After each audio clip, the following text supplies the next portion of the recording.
नमस्कार सांगमाने केमती अच्छे आप निश्चय भल थे। तो आज चलते वीडियो को स्टार्ट करवा। आईपीएल आरंभ बड़ बद आरसीबी vs एसआरएच मैच रे एमती कौन है जहाँ को नहीं एवं बढ़ुची हंगामा। शनिवार ठार आरंभ होता आईपीएल 2024 उद्घाटन मैच जी रोमांचक थिला सेतिकी विवादीय हो पड़ी। आरसीबी और एसआरएच मध्य खेल जाता हाई वोल्टेज मैच रे अधिनायक एक निष्पत्ति को नहीं एवं सोशल मीडिया रे हंगामा होउछि। आईपीएल रो सीजन आरंभ हेउ हेउ विवाद नंबर सामना को आसी। रन वर्षा हेउतिबा एही मैच रे जणे सेट बैटरन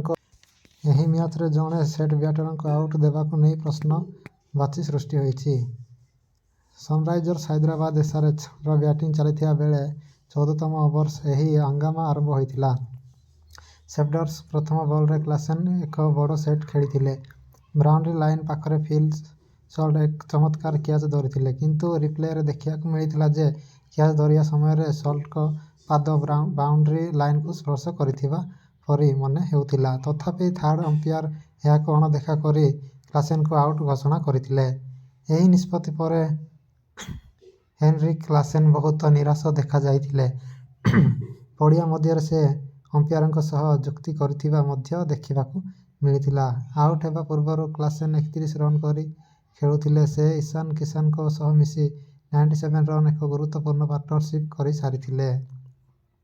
अंपायरिंग एभली त्रुटिपूर्ण निष्पत्ति पाई प्रशंसक माने ट्विटर रे बोलिंग लेखि क्रोध प्रकाश करिसेंती।